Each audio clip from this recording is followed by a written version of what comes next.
If you think of pop music from any decade before the 2000s, there's probably been a huge shift of music during that time.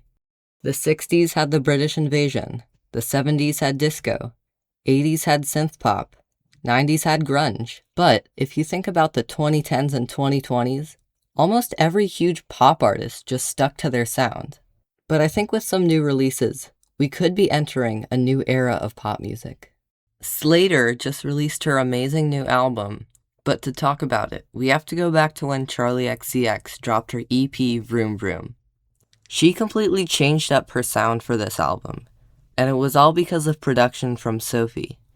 She went much further into an electro-pop or even hyperpop sound. This made the EP have much more personality, and Charli XCX would change around this sound until she exploded commercially with Brat. It's interesting to think about how Taylor Swift released her album around the same time, and we finally saw innovation succeeding over doing whatever is safest. Brat was not only able to beat the Tortured Poets department in streams, but also beat it by a landslide in its cultural influence. Brat took over social media and almost every song from the album went viral in some way.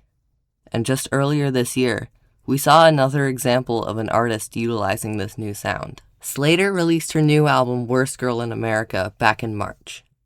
Even though it didn't completely blow up like Brat did, it's had a lot of success since it released. This doesn't only take inspiration from Sophie's production style, but also groups like Death Grips and Justice. You could play some of these songs both on the radio and at a rave, and it would work in both situations. Beat Up Chanel's Gas Station and Brittany Murphy stick to a slightly more traditional pop sound, but they still keep that adventurous energy that this album has.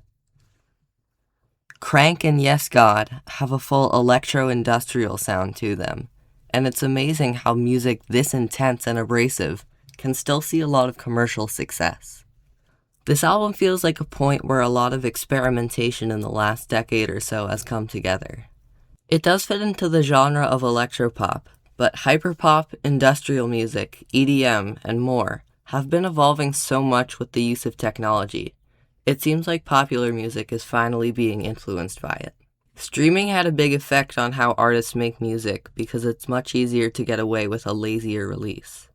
It's definitely time to both start putting more effort into popular music and embrace this new sound.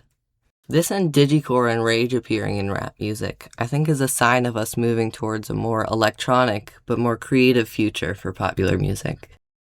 Subscribe to the channel if you want to see more music recommendations or more videos like this in the future.